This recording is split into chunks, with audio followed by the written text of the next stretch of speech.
members of the board, residents of Lancaster, citizens of New York State. Mr. Hamilton, if you wouldn't mind. My name is Mark Hamilton. I live in Lancaster, Middlebury Lane. I am here as a concerned parent for all my neighbors in Lancaster. I will preference my concern with this foundation. I believe Jesus Christ is Lord and has risen from the dead. He has authority in heaven and earth and is Lord of all. And because he is Lord of all, he is risen from the dead. He said to love my neighbor as myself. And love does no harm to a neighbor. I am a resident of the Lancaster community, which means I support the school district through school taxes. And I have neighbors with children in the school district. At one time, I had 3 daughters in the Lancaster school. One has graduated in 2020. The other 2 now receive private education. And the reason they receive private education and do not attend Lancaster public schools is because of the harmful, inconsistent, unsustainable agenda that is being normalized and weaved into the school activities and curriculum.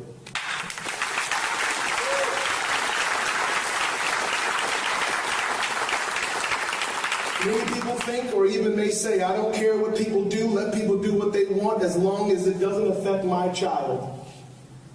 But it does affect your child. And I would challenge those to consider that it affects everyone's child. I would further submit that it is a relentless indoctrination in gender ideology and it is harmful.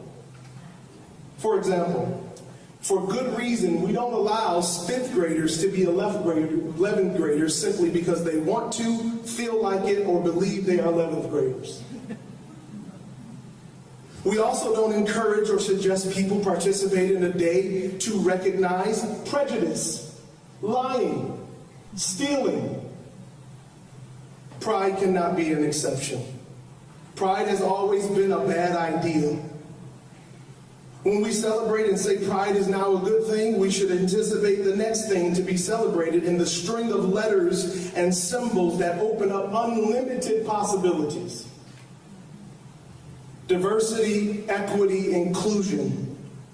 It appears that it is a diversion, inequity, and exclusion.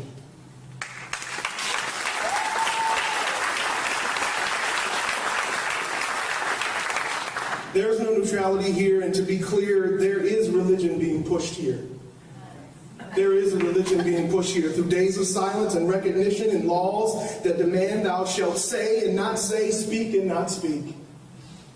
Tonight, I will speak up for my children and your children alike, because you are my neighbors.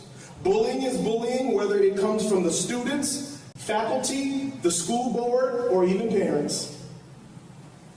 Just as being shoved into a locker is bullying, being made to look like the unloving, intolerant student is also bullying.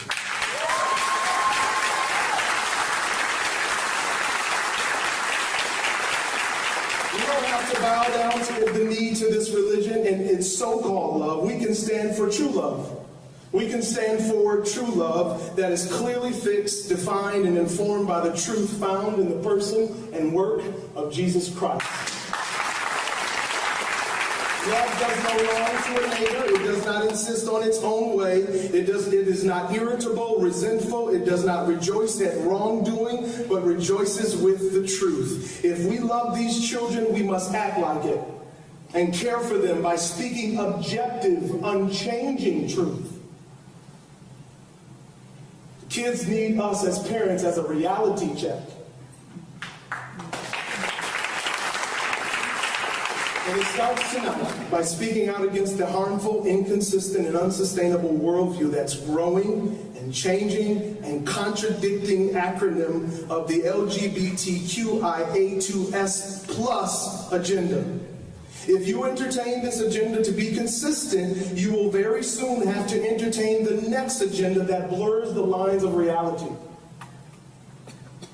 that harms the students you're committed to protect, that opens the door to anyone who wants to express certain subjective feelings and to assist their own way, their own day, their own month, and it won't stop. After this, and if this is the reasoning board, this will give license and liberty to some while silencing and shackling others who oppose, object, and question to the contrary. I stand with my neighbors and I stand against any indoctrination that promotes partiality to some neighbors while threatening other neighbors. This has to be a neighborhood effort, and somebody has to stand up and say, no, not on my watch.